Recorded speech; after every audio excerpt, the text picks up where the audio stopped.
Mornings with Bucky and Aaron are brought to you by Bud Light. What in the wide, wide world of sports is going on here? Broadcasting live from the greatest city in the world. Austin, Texas, baby. It's Bucky and Aaron. You guys want to play some twos? You know what? Actually, we're kind of in the middle of a conversation. B&E. What's B&E? Bucky Godbolt, Aaron Hogan on the Horn, 104.9 AM 1260 and hornfm.com, where the Longhorns play and Austin talks sports.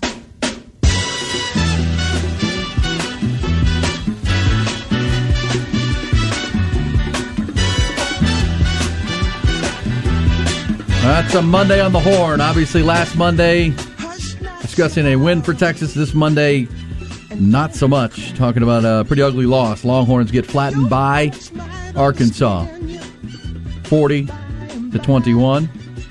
And it really wasn't that close. It didn't feel like it, because Texas scored a couple of late touchdowns, and that's sparked the conversation surrounding the quarterbacks and Casey Thompson v. Hudson Card. We'll see if we get some clarity on that from Steve Sarkisian coming up at 11 o'clock this morning as we get this thing rolling. But, Buck, it was 2013. 2013. Texas, Mac Brown was the head coach. Mm-hmm. Texas was ranked 15th in the country and ran into the boy on the bicycle. Oh, my God. That was the second week of the year. I'm still afraid. And BYU beat Texas and ran for over 300 rushing yards and lost 40-21. Sounds a lot like the game at Arkansas, where Texas went on the road and an unranked team with what we thought was a one-dimensional offense, and made them look like world beaters. And Taysom Hill was a good player. He's still playing in the NFL. Yeah, he plays in the NFL. Anyway, Saints quarterback looked pretty good. Jameis Winston with 5 touchdowns. But this team beat you in every way. It wasn't just one player. I know. They did a pass game when they weren't supposed to be great. But that was 50% passer. They made that part look easy too. Mac Brown fired Manny Diaz that night. Yeah. And I think they brought him back on the plane. I think. But then Greg Robinson took over. But Mac Brown still calls that his best coaching job, and that he felt like because remember they rallied that team and they ended up playing Baylor at the end to win the Big 12. And I think that's. If you take a lesson from that, this new coaching staff has to figure out how to manage this roster because they now know exactly what they have. Maybe they thought they had something a little bit different, maybe, or they knew, and this was just a smack in the face because sometimes that's good for you. But I think it's a fair statement to say that this new coaching staff was treated to the whole Texas Country Club mentality on Saturday. They got to see it up close. That's a perfect way to put it. Yeah, they were treated to what it is when you hit the 40 acres. For some odd reason, what happens? You can blame it on anything that you want to, but what happens in games like this when you get punched? What happens? So he now he understands. Yeah, and I think it would be interesting to get some truth serum into the coaching staff. Were they surprised by it? I bet they were, because I think you see things at practice, you saw things in the Louisiana game that you were concerned about, but at the same time, you hadn't seen that where the deer in the headlights look hits. Team starts leaning on you and getting physical on you, and you back down to it. Yeah, you mentally kind of don't look like you're there all the way because the crowd's mean and the crowd's yelling at you and they don't like you. You either embrace that or you let it get you. Or this is just one game and they're going to get better. They're going to play Rice and get better and do some things differently. But there are certain players that play in the games that now over the course of 2 years I've been watching. And as I said, if you're Vince Lombardi and you coach them, they ain't changing, guys. You're going to have to get other people ready to play. That's just it. You're going to have to live with some youth. You're going to have to live with other guys. But the guys who keep making the same mistakes shouldn't play in the games. Correct. And that's where you wonder, are there some personnel changes? And people are talking quarterback, but I'm talking more offensive line. Defensive line. Younger guys. We'll see. Were you what you thought was your great defensive line, because Sark thought, one thing I'm sure of is that defensive line is ready to go. Well, they've been playing as your offensive line. Well, I thought Coach, that's what it is. I thought they held up better early to give at least the offense a chance to get something going. But yes, they were not great. No. And it reminds me back when Tom Herman's first year, and he said this is as good an offensive line as he's been around, and the offensive line was terrible. And Steve Sarkisian has been beating the drum of this defensive line. That's his best unit. Well, guess what? but he's been going against this offensive line in practice. I actually was texting with some people that are they allowed to do joint practices like during in the spring where they can get another team up like in Arkansas should come and practice against them? They do it in the NFL. They get together and they get 3 days of practice. It's just we're breaking down stuff. It's just part of the process. As I said, I don't think anything to me in my mind is going to change from what I thought about what the season was going to be and the number of wins and losses. Yeah, I picked them to be 9-3. You said 8-4. Yeah. And I think that's a realistic thing for this team. But this coaching staff has to now manage what they just saw. For sure. They've got to navigate what they just were a part of. And it can't be a panic. No. Because the players aren't going to change. You're not going out next week and grabbing a bunch of new guys. Now, there might be a little sterner coaching going on. There might be some ass chewing that's going to happen. Yes. And rightfully so. And there's got to be some looking in the mirror, too, from the coaches and say, did we put our players in the best position to be successful? But if you're an offensive line coach and you're asking your 5 guys to block 3, they probably should be able to get that done. That should be a realistic expectation of a coach. Just like we said last year, when you have the basic twist stunts, by that time in your career, you probably should be able to pick that up. All right, so a lot to do, Buck. A lot of conversations. We'll get into some NFL. We are going to talk our weekly visit with head coach Jake Spavital coming up. Our quick winner chicken dinner. And they picked up a big win. They had a big locker room celebration. They won at Florida International, FIU down in Miami in overtime on Saturday. And we'll talk to Coach Spav coming up with our Bud Light Texas State snapshot. Also, but coming up on Wednesday, we just got through 9/11, and we can't appreciate our first responders enough and what they do. And as I said, I thought the tributes on September 11th were phenomenal. They were all over the country, yes. And my thought would be, hey, let's all try to remember what September 12th, 2001 was like and how united we were as a people. And let's hope we can take a lesson from that as well on this September the 13th. But coming up on Wednesday, our friends at the Hutto Police Department, Hutto PD, we partner with Hutto on our Coke Fest event for the radio station here in Austin Radio Network. And look who's on the line with us. It is Chad Rogers from the Hutto Police Association. They're putting on a big golf tournament on Wednesday. And then we want to get the word out for them and maybe even give a team away. Chad, how are you? Welcome to the show.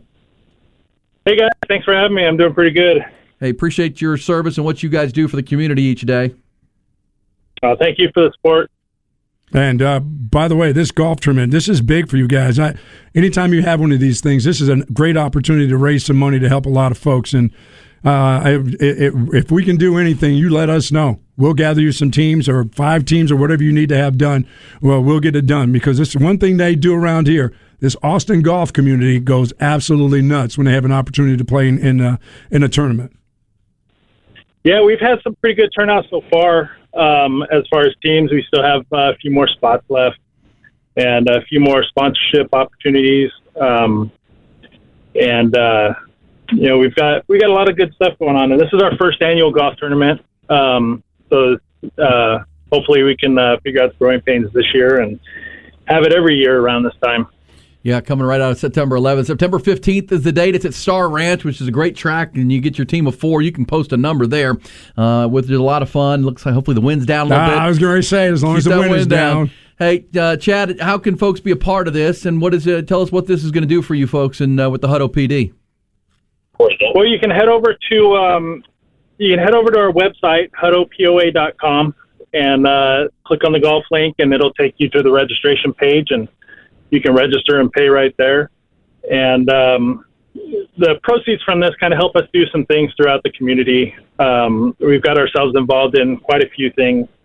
Most recently, we've partnered up with the Hutto Resource Center to provide air conditioners and fans to seniors who, kind of suffering through the heat we had the last few weeks. And we still got that going on. We've got the Orange Santa. We participate in the Chris Kelly 5K and the Turkey Drive with the food pantry. And we sponsor a family for Christmas, kind of help those underprivileged kids get some pretty cool toys for the holidays. I'll say this. You got prizes because don't worry about the trophies like first or second place. It's all about the prizes that they get. You got a raffle going on, some type of raffle, correct? Yeah, we have silent auctions and raffles, and if this last game was any indication you might be interested, we have a wheelbarrow full of alcohol to help you cope with that was provided to us by some of our local liquor stores, and our local Lowe's gave us a wheelbarrow. And we have a few other things. Pitmaster for a day with the smoked barbecue team and a $100 gift certificate from the West Valley Meat Market here in town. Hot Works Round Rock is giving a 1-month membership to people. And Hardcore Carnivore, the local Austin seasoning guru, has a seasoning pack and a signed book for people. That's awesome. She's great. Mm-hmm. Hey, Chad, as we said, people can be a part of this, and we were talking about maybe giving a team away so we can get some of our listeners out there to help you out and be a part of all those auctions. So let us know. We'd love to gather it and certainly get more people involved, signed up. But let us know what we can do. Okay? Yeah, definitely will. All right, Chad. Thank you. Give us the website again and how folks can get signed up, and we're going to try to get a group out there as well. Obviously you guys shotgun in the morning, so we can't come play, or we would. But when you tee it off, how folks can come be there. What is the website one more time? The website is huttopoa.com, and we are a 501c3 nonprofit, so any donations are tax deductible. And we really appreciate any kind of support you guys can give us, and so we can kind of give back to this community who is really friendly towards us. We really appreciate our community. Thanks to everybody in Hutto, and thank you, sir, and appreciate it, and look forward to hearing how everything goes and helping out where we can. Thank you, Chad. Thank you, Chad. Yeah, thanks for having me on, guys. Thank you. All right, before we run through more of the good, the bad, and the ugly from college football, the Big 12, how about Iowa State? They got spanked. I knew they were going to get spanked. You were right. Once again, it's another physical thing now. You should have seen them in game one. They took it into game two, slapped them around. Yeah, Iowa State's only big touchdown came on a big play before the half, and got a 60-yard play before the half. But maybe that was one of your picks. If you're following Bucky, you had Iowa. That was a Bet US pick for you for sure. Absolutely, man. Bet US. How we doing with them? Well, right? We're doing great. We really are. Jam-packed after I let the folks down. I went and took the Rams. And by the way, there's still a good quarterback in Seattle named Russell Wilson who can get it done. So that's one of the guys, if you ever want to go and put some cash on, go to BetUS. 25 years of service doing it the right way. They do everything. Esports, horse racing, MMA, golf. That's right. You got golf coming up and a big Ryder Cup coming up this weekend. BetUS is the place you want to go. And as you're doing some in-game betting, you don't know about it, you don't understand about it, those guys will take you step by step at BetUS. That's one of the big things that people are doing these days, E. They're going step by step at BetUS. No question. And all you got to do to get on board is 79BetUS. That's 1-800-79-BET-US. Or go to the website, betus.com. They'll walk you through it. 25 years as the leader in the industry, and they'll get you set up, get you going, teach you everything. They won't make you be trying to guess for it. They'll walk you into it. And if you use promo code HORN, HORN, you're going to get up to 200% in bonuses on your first deposit. It's BetUS, 800-79-BET-US, and online at betus.com. And as I said, Russell Wilson is still Russell Wilson. Stupid. That guy's stupid is right. Am I over my skis on this NFC West? So Arizona beats Tennessee 38-13. I did not see that coming. They go into Nashville and spanked them. And watched a lot of that game. Arizona looked great in all phases. Kyler Murray looked awesome, accounted for 5 touchdowns. DeAndre Hopkins in the receiving corps is elite. They can run the ball. Their offensive line looked good. But the biggest thing you saw in that game, remember Tennessee last year with Ryan Tannehill, Derrick Henry, they're top 5 offense. Mm-hmm. They scored 13 points. Derrick Henry couldn't run the ball. Chandler Jones sacked Ryan Tannehill 5 times. 5 times in week 1. So that was a poor performance for Tennessee, but that is a statement win for Arizona. But then you look up over in Indianapolis, the Colts were tallywhacking and we're getting tallywhacked by the Seahawks. Yeah, and Russell Wilson in that game. He threw 4 touchdowns. Tyler Lockett caught a couple of them. Your guy, the ageless one, you call him. That dude is like 40. DK Metcalf, Chris Carson.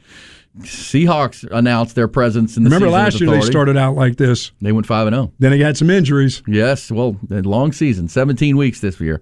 But then you turn it on and let's see what the 49ers are doing in Detroit. Oh, they're crushing the Lions. Now, the Lions made a rally in the end, but that game was a dominant performance by San Francisco. Because I got that at 8. Pushed it. Thanks for the push. Wow. And then last night on Sunday Night Football, we got to see Matt Stafford make his debut with the Rams, and that looked good. 34-14, beat down the... You just got to know about football. If you watch Stafford all these years, you just knew he was playing in just a bad place. And he said he's a guy that just wanted to be a part of that organization until he finally got to the point where he said, I just can't do it. I still got some life in me. I can't die here in Detroit. I just can't do it. Yeah, they traded him. I mean, he was the latest star player who, like Barry Sanders retired because he couldn't take it anymore. Calvin Johnson retired because he couldn't take it anymore. At least they traded Matt Stafford while he's still in his early 30s and has a chance. And, boy, the magic he's going to make with that. I mean, he and Cooper Kupp, he and Robert Woods. And have you seen what they do to Jalen Ramsey? He's playing this like rover position. Yeah, star position. I love that. He's all over the place. Yeah, I mean, they've got Aaron Donald and Jalen Ramsey are two of the better 5 defensive players in the league, and they're weaponizing them. Yeah, I mean, again, they're good, but that whole division, I mean, it's one of those things. You have to win your out-of-division games.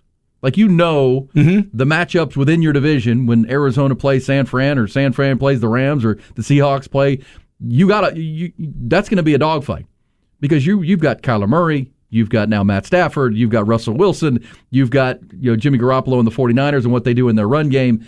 You better not, if you want to win that division, you better not lose when you leave the conference. No, you can't. The division. And in the East, you can call it fool's goals, but I'm buying into the Philadelphia Eagles that they're going to score points. Let me tell you something. Fletcher Cox and the rest of those guys on defense, they are going to start getting after people, and they're going to score points with the way their offense is going because the dude from Alabama, they threw the ball to that dude 4 times straight. You think they know he's a weapon? Devontae Smith. Well, guess who I'm going to? He won the Heisman Trophy. Yeah. He's hard to cover. They're going to score points. Don't buy into it. Jalen Hurts is really good. All I'm going to say about the Eagles is I'm going to put a little warning label on that one because I watched a lot of football yesterday. Okay. Atlanta was the worst looking team I saw. They were one of them. Period. Yes. Okay. Period.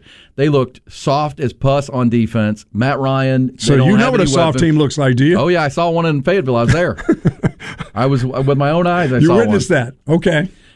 So I'm saying I'm watching these. Like Atlanta was Stay Puff soft. So like they weren't even challenging Jalen Hurts. I'm still thinking that offense with those weapons that they have on offense. No, the kid Sanders is good. You said he's going to be good from Penn State? Well, yeah, Miles Sanders is good. Yes. Jalen Reagor is really good. Caught a long touchdown in that game. But they had the Falcons with their new head coach, Arthur Smith. They provided very little resistance to that. What happened to their offense? What happened to, Freaky Pitts? Nothing. And look, somebody's going to be good in the Cowboys division. Might be the Cowboys. They've now lost La'el Collins for 5 games to a performance-enhancing drug suspension. That's problematic. They'll get Zach Martin back. What happened to the football team? They lost to the Chargers, who are the Cowboys' next opponent. The Cowboys play the Chargers in L.A. this coming Sunday. And Chargers, without La'el Collins, you know who rushes the passer from that spot?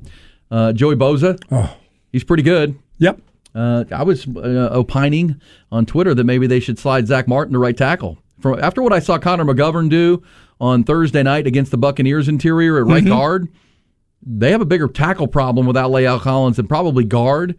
I might consider Mike McCarthy putting Zach Martin at right guard or right tackle because think about what they've got, Buck. They've got the Chargers with Joey Bosa and that group. Then they play the Eagles with the defense you just talked about, Fletcher Cox and guys coming off the edge. Then they play Carolina, who beat the Jets yesterday. Carolina's got who's the kid out of Florida State that's a really good pass rusher coming off the edge. They beat the Jets yesterday. And don't count on the Jets winning more than 3. No. Sam Darnold looked okay. Christian McCaffrey's back and healthy. But, I'm just saying that La'el Collins missed 5 games. Then they play New England, and, they're going to bring pass rush. That's a problem. You've already lost one of your premier offensive linemen for 5 games because of drugs. Performance enhancing. He was trying to fight his way back from those injuries or stingers. Who knows what that is, but that's bad. As for the Cowboys division, Philadelphia did look good. The Giants looked dreadful against the Denver Broncos. And Washington, it was a good game. In that Washington Chargers game, Ryan Fitzpatrick got hurt in the first quarter. Hurt his hip? So Zay's guy, Taylor Heineke, was in that game. Come on, man. What happened? Why didn't Heineke take him to the victory? I don't know why Heineken couldn't get it done, Zay. Yeah, that Justin Herbert's pretty tough. The Chargers were pretty good, composed. Though. Chargers were really good. They're a good team. That's a good team. Cowboys will run into them this week. And I'd also say this about the other headline games. We talked about the Chiefs and coming back on the Browns, and the Browns just going Cleveland with turnovers and a drop punt and a fumble and a Baker Mayfield interception. That was a good game. But the biggest surprise for me, maybe of the whole Sunday, was Buffalo. Yeah, their quarterback didn't play well. Their offense was bad. Yes. And this, when you place it, give credit to Pittsburgh, Steel Curtain looked really good. It was between them and Green Bay of who looked bad. The two quarterbacks. No one looked worse than Green Bay. Nobody looked worse than Green Bay. This guy's still on vacation. As far as good teams. He got engaged. Atlanta looked terrible, but look, literally, there were some throws that Aaron Rodgers made yesterday where you would sit him down and say, point shaving? Are you point shaving? Are you trying to get us beat? Like, are you really that mad at us? Like, I thought we had this thing solved. Are you saying there could be some point shaving going on with Aaron Rodgers? Or is he just mad at him still, throwing throws that he shouldn't be throwing? He threw an interception on a deep ball that the high safety was there the whole time. I mean, it was never open. And then, of course, I think we've all seen the highlight of him throwing this interception as he's running to his left. And he just throws it across. Tosses it right to the Saints player. Like, what? He's still mad. What are you doing? But no. But Buffalo, they had an opening kickoff that almost went for a touchdown. They got all the way down to like the 20-yard line, and they had to settle for a field goal. Their offense struggled the whole game, and that's credit to Pittsburgh's defense with the newly minted signed T.J. Watt and company. Okay. But at the same time, Buffalo's supposed to be a real contender. They did not look like one yesterday. Are we putting Justin Fields in and quit messing around now? Can we stop that now? Okay, they didn't get him hurt. Nobody got hurt. Okay, and he actually He actually got in there and threw his first touchdown pass. I was thinking, what are you doing that for? You're just trying to make sure he doesn't get hurt. That's the deal. So he should. Will they start him? You talking about quarterback controversy, or do they still start Andy Dalton? Let him sit and learn for another couple games. Andy Dalton played okay, but he's not going to win you these games. No, he only scored 14 points, and that Rams defense is really good. Now, by the way, so is that Chicago defense. But I would also say this: the other rookie quarterbacks we saw really struggled. I mean, Zach Wilson struggled against Carolina. Yes. And Matt Rule, and Trevor Lawrence, of course, looked like a rookie against the Texans. And the Bears still think they're a playoff team in that division, where Minnesota's no good, the Lions are no good, and Green Bay looked dreadful. By the way, New England would have won their game if they don't fumble the ball 4 times, if their backs don't drop it on the ground. Their quarterback played well enough that they were going to win that game. It's going to be a tough week in New England. Ooh. I heard Belichick said, no, he said, we just all have to play better. And we'll go back to work on that. Yep. You know where else it'll be a tough week of practice? Tennessee. How do you think Mike Vrabel's going to be on those Titans who got their... Speaking of getting out physical, they got whipped, which Mike Vrabel don't like that. We come back. We will continue these conversations, the good, the bad, and the ugly from the busy weekend, the Longhorns, and the Bobcats. Yeah, Eat 'em up, Cats. Big win. We'll talk a little football with our buddy Jake Spavital. The Cats got a big win on Saturday night in overtime. It's B&E on the Horn.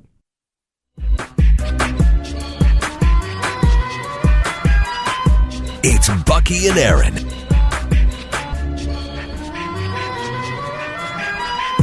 Recapping the weekend, the good, the bad, and the ugly. There was plenty of all three. We were talking on the way to the timeout about Aaron Rodgers. How about his line yesterday, Buck, against a very stout Saints defense? 12 of 22, 118 yards, 2 interceptions. Hopefully he didn't start him in fantasy football. Oh. But you know what? If you started Kyler Murray, Russell Wilson, famous Jameis, you had a good day. Matt Stafford. Well, Jameis wasn't 5 touchdown passes. Incredible in his first start for taking over for Drew Brees there. That game was lopsided. And another part of the results of the weekend, we know coming up at 11 o'clock this morning, we'll hear from Steve Sarkisian. He is the head coach of the Longhorns. I'm sure it was a pretty interesting Sunday, looking through the film and trying to assess what went on and why they got rolled by Arkansas, but probably a little more pleasant down at Texas State, where the Bobcats went to Miami and won a game in overtime, a walk-off win to beat Florida International 23-17. And on the Vaqueros hotline this morning, our weekly visit with the head football coach at Texas State. He is Jake Spavital. Coach, good morning. Congratulations on a big road win for you. Good morning. Appreciate it, man. That was a big time win for us, man. I'm used to getting on this radio call with y'all after a loss, and it's always better to do this after a win, I can tell you that. Yeah, we just talked about that last week. It's got to be, from a coaching perspective, getting close. You get no ribbons, for coming in second place. You get no ribbons for being, moral victories, but congratulations, Coach. This had to feel good to everybody and your staff. Had to feel good to your wife, too. It really did. Had to feel good. It had to feel good at home, too. Oh man, I slept better on a Saturday night. We got in late, but you feel so much better. But just so happy for these kids. It's like what we've talked about, Bucky, all the time, man. It just, we're so close and we fight, but we finally learned how to finish a game, and we did it together. Those kids didn't panic. There was a lot of adversity during the game, and we just kept working through our situations, our issues, and finally capitalized on momentum and finally pulled out a win. And just to see those guys rush the field at the end and celebrate in the locker room, that's the reason why you put so much effort and time into it, is just to see that excitement and joy when in the locker room after a good win. Yeah, I saw that video of you guys doing the fight song in the locker room, and you could tell there was a relief that you finally finished the game, because as we talked about, a lot of close losses here over the last year, and even against Baylor in Week 1. What did you do different? What areas played winning football for you? Yeah, offensively, we're still a little bit inconsistent at times. We started off the game a 7-play drive and scored. Had our moments throughout the course of the entire game, but still some inconsistencies there. But we took care of the football, and we scored when we got in the red zone, and we really played off the momentum of our defense. Our defense is playing, extremely well right now. They really stepped up in that fourth quarter, and we were having some field position issues. I had a young, rookie, as our punt returner. He kept, doing a fair catch inside the 5-yard line, which he did 3 times, which, he's going to learn from that. But, it put our defense in some field position and offensively too. But, we had ended up punting, and all they needed was a field goal to win the game. And our defense kept them out of field goal range, three drives in a row. And we ended up, managing the clock at the end, getting to overtime and pulling it out. So, I'm just pleased that we're starting to play off of each other. The defense had 3 turnovers, and we scored 14 points off those turnovers, and that ended up being the key to the game, was the turnover battle and just scoring touchdowns in the red zone. Well, I bet you his ears are ringing 3 times inside the 5. That'll make your ears ring inside that helmet when the coach comes up to you. Jake, how for the rest of now the Sun Belt and how you want to attack the Sun Belt? I know it's game to game to game, but this is a conference that now you've got to have some thoughts about. Hey, we're right in the thick of things. This is a good conference, but now over the course of 3 years, you got to feel like your team is ready to go out and compete in it. Yeah, I think we're ready to go compete. I think it's a great league, but I think college football is so interesting right now. I think you guys have probably talked about it all day, and just the parity of college football. You see, just all of these FCS teams given, the Power 5. Like Jacksonville State beat Florida State, and Texas Tech and SFA was a great game, and Louisiana and Nichols State, that ended up being a 3-point game. Yep. And Tech and Southeast Louisiana was close. I just think every single week's going to be a very interesting week for college football, and just on how to prepare. And I've talked to our kids about every single game. We can't take it for granted. We got to keep learning. We got to keep improving every single week, because every single game is going to be a close game, and then we need to play clean football, and we need to keep playing together. And if we do that, I think we can compete in our league. I think it's a talented league, like we talked about, but if we just keep staying the course and keep getting better, I think we got an opportunity to compete in this really good conference that we're in. Jake Spavital is with us every Monday. It's the Texas State Snapshot, brought to you by Bud Light. And Coach, it's funny, Ty Harrington has told us a story when he's been in here that you and Cliff Kingsbury talk on the phone almost every day, and he's a good friend of yours. I was watching his team beat up on Tennessee yesterday. I'd be interested for our audience, what do you guys talk about? Is this talking ball and talking strategy, or what are you and Cliff kicking around, just coaching the game? Yeah, well, this morning we were talking about Chandler Jones. He ended up having 5 sacks in that game yesterday versus the Titans, which he just thought that the defense played absolutely outrageous, and we were just talking about kind of Kyler Murray and how he was on yesterday and had a really good game, and Christian Croth, their slot receiver, and who we coached at A&M, I recruited at A&M, ended up having 2 touchdowns, and just happy to see those guys. And then we talk about, Texas State. His dad went to Texas State, his mom went to Texas State, and he's got a lot of pride in this area. And he watches every single game, every single play that he can the night before the games, and really screams at the TV like I do on NFL Sundays for him. But we just talk about strategy, we talk about philosophy, we talk about quarterback psychology. Sports psychologists in the game are very important, and it's very tough to play the quarterback game, and how you manage it, and just a kind of any new kind of common scheme going out there that's unique and innovative that we might implement throughout the course of our next opponent. So it's really fun conversations, man, because he's such a sincere guy, such a guy that is rooting for his buddies, and it makes me want to root for the Cardinals even more every single week. So it's always really good conversation with Cliff in the mornings. And I love the field of coaching. I just it's you're being a teacher, you're being a father, you're being somebody that needs to guide young people. It's still tough, Jake. It's still tough. COVID's still out there. Likeness and image, guys' minds are going in 50 different directions right now. And to not have these distractions and then you try to get their full attention, it's not just a week-to-week thing. It's a day-to-day thing. And, it's got to be tough on coaches. Everybody talks about, well, they make a lot of money. They make this. They make that. They're given all of these great things. They got nice stadiums and it's hard to coach right now, and it's difficult. And the players are getting some of the advantages that they should have had a long, long time ago. But it still doesn't mean that it's not hard on a coach with the distractions that you have to do to get. Well, you want 100%, but it's hard to get 100% of their attention. Oh, no question. It's such a unique time that we're in, and college football is changing, and there's so many rules that they put in place that they haven't really monitored it correctly. There's going to be more rules put on top of rules here pretty soon. But what I've learned is you got to have communication, and you got to have great relationships. It goes down just the relationship with your athletic trainer to your equipment manager. People don't understand with Group of 5 and equipment managers, Adidas is our contract right now with Adidas, but they're backed up still from last year. We're getting in game day polos. we're starting to get in our game day gloves and cleats and practice cleats. And they just come in on a daily basis, and we just got to work through it, and manage it. And you got to communicate. You got to have great relationships, not just with your staff, but also with your players. Man, and I think if you have a really good staff that can also communicate with your players and just build that relationship, the better you're going to be. I do think in today's time, the teams that are the closest teams, the teams that really care for each other and play for each other, is very rare. Because there's a lot of individualism in this sport today, and that's what you got to focus on is keep trying to bring it back to doing the right things as a team and putting the team first and making sure that you have a good relationship with everybody that touches your program, because they're going to be needed at some point. So very interesting times, Bucky, as you know. Coach, appreciate it. Always fun. Glad we're talking about a win, and hope it's the first of many this year as we talk on Mondays at 9:30. And best of luck this week. Incarnate Word, your opponent this week. What do we look forward to there, Coach?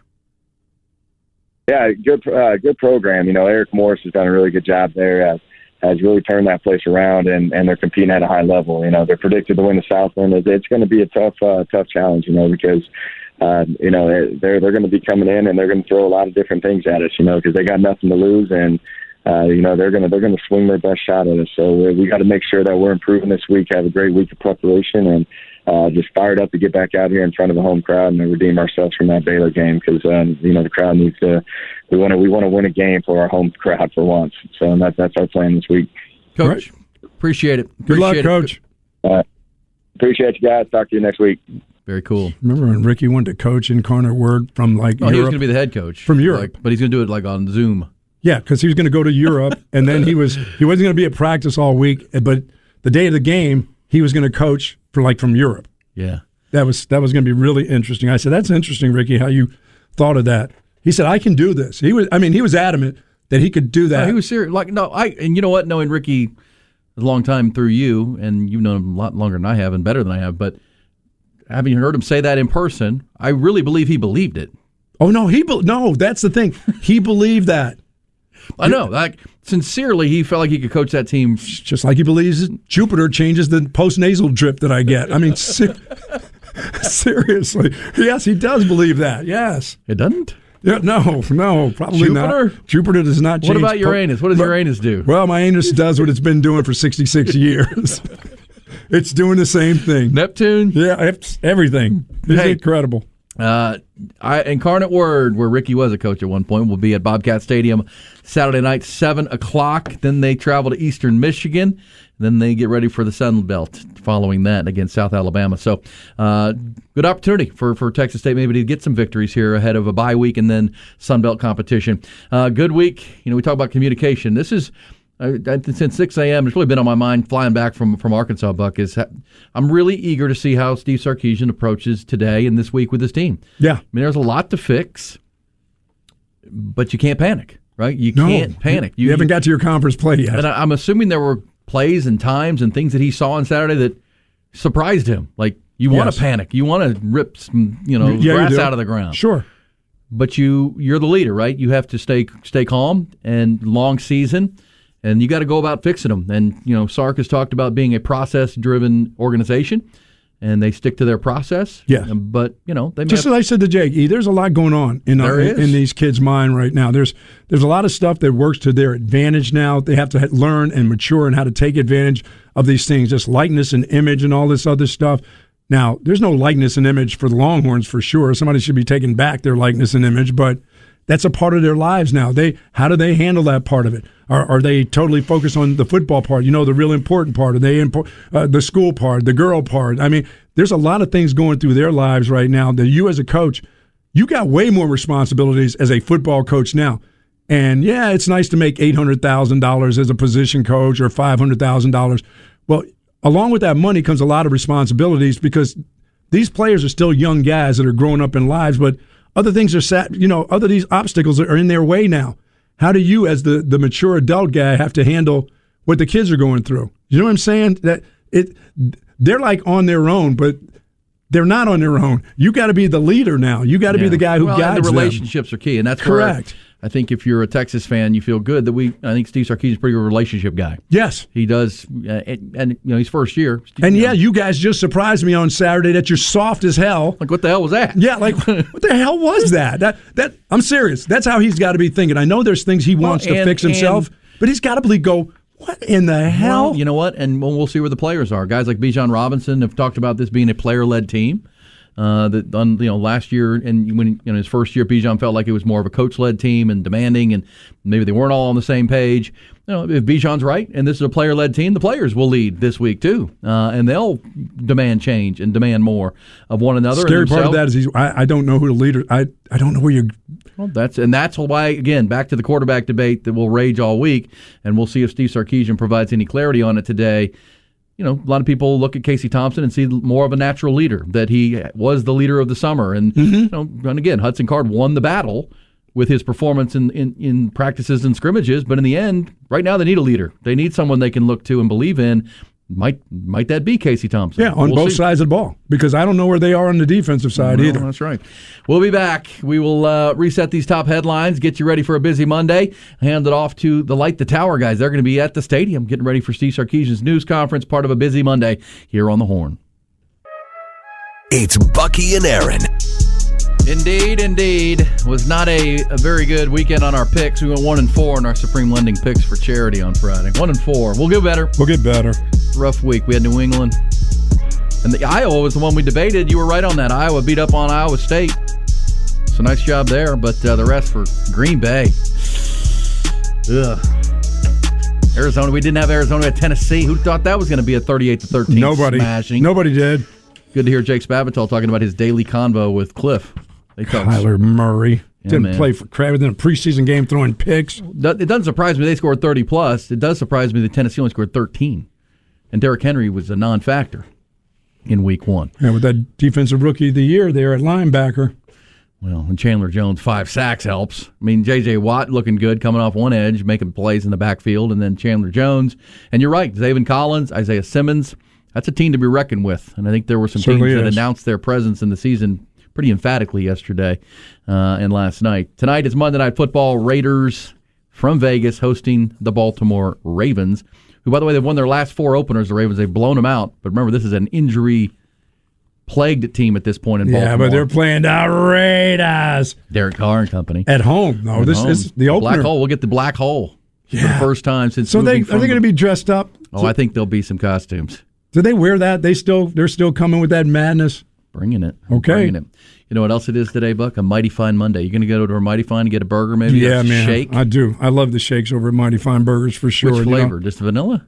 They have everything. They got peach cobbler shake. That's the shake of the month, as a matter of fact. But I love. Look at Zay in there like, yo, bro, stop the press. You don't like those. Do you like cobbler? Yo, my mom makes peach cobbler for my birthday sometimes. Yeah. Mix that with some OG Bluebell. Can't beat it. Yeah, they do a good job over at Mighty Fines. And, they have the burger of the month, the bacon ranch burger, and the whole works over there. And they got a bunch of locations. So when you get a chance, head on over to Mighty Fine, because it's going to be a Mighty Fine burger, fries, and shakes day, as a matter of fact. Kind of feels like a Mighty Fine Monday. I'm hungry. I don't know, those clouds out there. And I love this, by the way. It's going to be in the 80s this week. How you like that? We might get some showers this week with this. There's a tropical storm moving through, coming up the Gulf. Good. Could get some offshoot showers of that, it appears. Of course, it's going to be like this. Now that my air conditioning is back on, now it's in the 80s. Isn't that something? Yeah, now it's going to cool off. That's right. It's Tropical Storm Nicholas. You're talking about miserable. Nicholas. Come right up the coast. For my weekend starting off on Friday, Lake Travis just took a whopping by. I kept saying that. I kept hearing that this Rockwall team you're going to see is really good. Noble Johnson. There's a kid named Noble Johnson, Sark, that plays wide receiver at Rockwall. Yeah, he's 6'3", 205 pounds, and he's a Noble special Johnson. Player. He's a junior. The best you've seen since who? Since Garrett Wilson. He's the best I've seen at that position. At wide receiver. At wide receivers. And Lake Travis didn't have an answer for him. Did he play defense too, or just receiver? No, all he had to do was be out there as a wide out. That's all he needed to be. Wasn't there a big pick six in the game too late? Oh, yeah, they're secondary guys. They had a screen for a quick screen. He went through the screen and picked the ball. House call! For 6. Yeah, Lake Travis, 55? They were leading at half. Yeah. Rockwall's explosive. It's interesting. High school football, We got a quarterback going to Mississippi State. Noble Johnson. Noble Johnson. Get him on your radar screen. Just a junior. Just a junior. I'm sure Jeff Howe will have some thoughts on that coming up. Jeff and Craig are coming your way from the stadium. They're getting ready for Steve Sarkisian's Game Week News Conference. Sure there'll be a lot of earballs on this one today. What does Sark have to say? I know there's a quarterback debate, but there are a lot of issues coming out of a 40-21 loss to the Arkansas Razorbacks. Honeymoon over for Sark. There'll be a lot of questions today about the team and where they're going, but it'll be interesting to see his tone. No panic here, Buck. No panic. Stay the course. Early. Way too early. One good win, one bad loss. Rice is now. On to Rice. Hey, Buck, have a good Monday. You're going to have a mighty fine and then maybe some poker tonight. Oh, it's poker tonight. Poker is on. I lost some cash. Time to get back. Time to get back. Well, good luck. Don't overplay your hand. There you go. Zay, have a great Monday. We'll do this again tomorrow. It'll be a Tuesday edition. We'll have our thoughts on what Steve Sarkisian has to say today at 11 o'clock, plus Monday Night Football results coming your way dark and early, 6 a.m. right here on the Horn.